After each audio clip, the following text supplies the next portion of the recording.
Shri Imran Pratapgarhi. 6 minute आपके पास। Mic. धन्यवाद सभापति महोदय। भूख के एहसास को शेरो सुखन तक ले चलो, या गजल को मुफलिसों की अंजुमन तक ले चलो। मुझको नज्मो जब्त की तालीम देना बाद में, पहले अपनी रहबरी को आचरण तक ले चलो। सभापति महोदय, मैं न्यू एजुकेशन पॉलिसी पे बात करने के लिए खड़ा हुआ हूं। माननीय मंत्री जी यहां मौजूद हैं।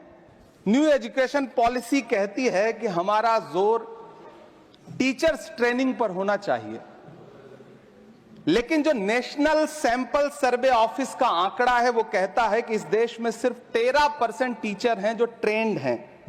तो मैं माननीय मंत्री जी से जानना चाहता हूं कि क्या जो 87% टीचर्स हैं जिन्हें ट्रेनिंग देने की अभी जरूरत है, उनको ट्रेनिंग देने के लिए हमारे पास क्या रोड मैप रहेगा, और क्या हमारे पास इतने बड़े पैमाने पर कॉलेजेस हैं, रिसोर्सेज हैं जिनसे उन्हें ट्रेन किया जा सके। हमारी न्यू एजुकेशन पॉलिसी कहती है कि टेक्नोलॉजी पे जोर दिया जाए, और टेक्नोलॉजी के सहारे पढ़ाई को हमने कोविड के दौरान देखा भी है कि किस तरह से बच्चों को टेक्नोलॉजी के सहारे पढ़ाया गया।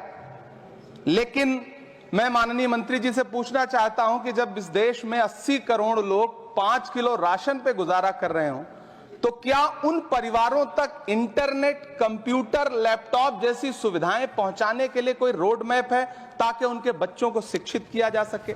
मैं एक बहुत महत्वपूर्ण बात और सभापति महोदय यहां कहना चाहता हूं कि माइनॉरिटी कम्युनिटी से जुड़ा हुआ जो मदरसा एजुकेशन का पैटर्न है, उस पे बहुत गंभीरता से माननीय मंत्री जी से पूछना चाहता हूं कि जो न्यू एजुकेशन पॉलिसी है, कुछ मदरसे ऐसे हैं जिनको सरकार रिकॉग्नाइज करती है, लेकिन कुछ बड़े शिक्षण संस्थान हैं, नदवा और देवबंद जैसे, क्या न्यू एजुकेशन पॉलिसी के कॉन्टेस्ट में आपने इन बड़े संस्थानों से डायलॉग करने का कोई मानक या कोई बातचीत शुरू करने का प्लान बनाया है या नहीं, ये मैं पूछना चाहता हूं। और एक बहुत महत्वपूर्ण बात मंत्री जी से मैं पूछना चाहता हूं कि बहुत सारे माइनॉरिटी इंस्टीट्यूट थे जहां पर स्कॉलरशिप का प्रावधान था, लेकिन आपने मौलाना आजाद नेशनल फेलोशिप को एक झटके में बंद कर दिया। हजारों लाखों छात्र जो उस स्कॉलरशिप के भरोसे अपनी शिक्षा ग्रहण कर रहे थे। एक तरफ प्रधानमंत्री जी कहते हैं सबका साथ सबका विकास, एक हाथ में कंप्यूटर एक हाथ में कुरान, लेकिन जब स्कॉलरशिप आप बंद कर देते हैं तो गरीब तबके से आने वाला अल्पसंख्यक समुदाय के जो बच्चे हैं, उनकी शिक्षा व्यवस्था को लेकर के, उनकी शिक्षा को आगे बढ़ाने को लेकर के आपके पास क्या प्लान है? मैं माननीय शिक्षा मंत्री जी यहां पर बैठे हैं, उनसे कहना चाहता हूं कि पूरे देश में, पूरी दुनिया में प्रधानमंत्री जी जाकर के महात्मा गांधी जी की मूर्ति के सामने सर झुकाते हैं, उन्हें फूल चढ़ाते हैं, लेकिन आप ही की सरकार एनआईटी कैलीकट में प्रोफेसर साइजा ए को योजना और विकास विभाग का डीन बना देती है, जो खुल करके कहती हैं कि मेरी नजर में नाथूराम गोडसे तो बहुत महान था। तो आपकी नई एजुकेशन पॉलिसी ये है, इस दिशा में जा रही है।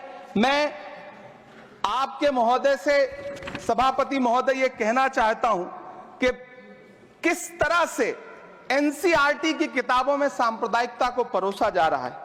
माननीय मंत्री जी, क्या आपके संज्ञान में है कि केंद्रीय हिंदी संस्थान और नीपा जैसे जो संस्थान हैं, उसमें अघोषित तौर पर यह कह दिया गया है कि देवनागरी में लिखते हुए जो नुक्ते लगाए जाते थे, जिनको यह कहा जाता है कि वो उर्दू से आते हैं, उनको अघोषित तौर पर रोक दिया है कि नई छपने वाली किसी भी किताब में नुक्ता नहीं लगाया जाएगा।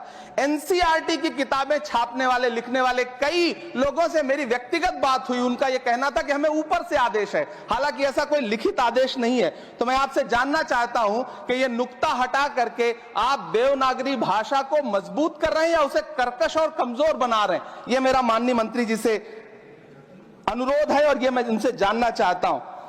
सभापति महोदय, पीएम श्री विद्यालय को लेकर के बहुत बातें हुई। मैं एक चीज कहना चाहता हूं कि गाजीपुर एक जिला है उत्तर प्रदेश में, वहां वीर अब्दुल हमीद विद्यालय है धामूपुर गांव में।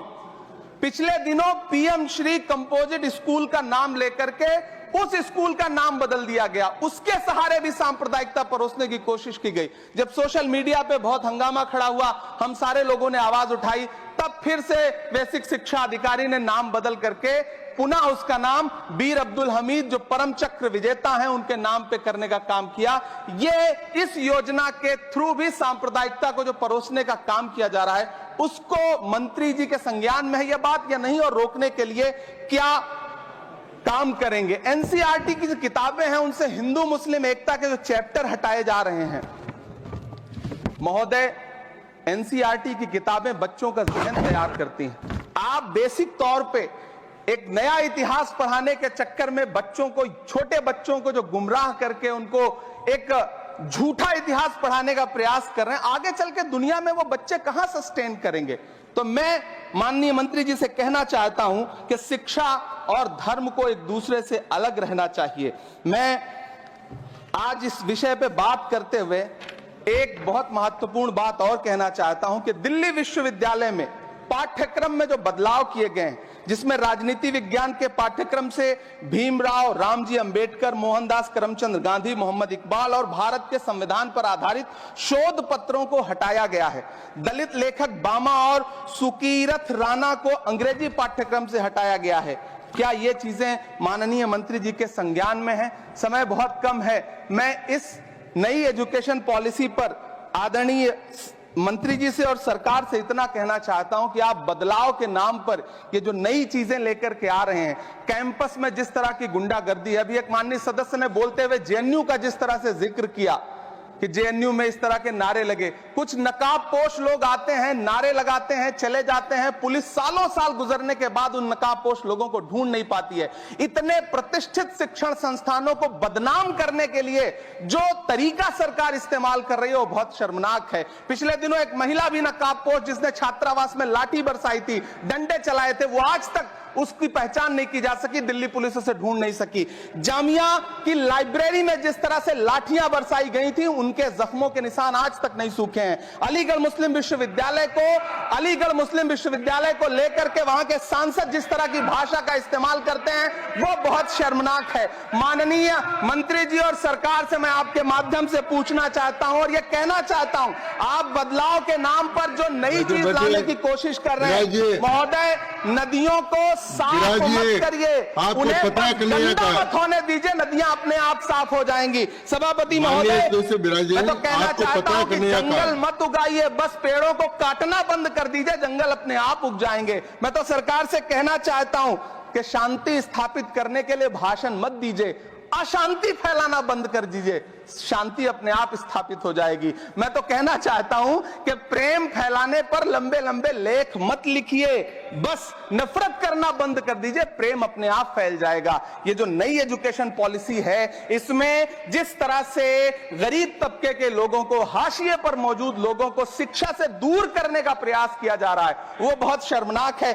शिक्षा को निजीकरण की तरफ जिस तरह ले जाया जा रहा है, वो बहुत शर्मनाक है। माननीय मंत्री जी इस पर सोचें और इसे सुधार करने का प्रयास करें। इस सदन की तरफ से शायद इससे बेहतर बात, इससे बेहतर सुझाव हम नहीं दे सकते। बहुत बहुत धन्यवाद।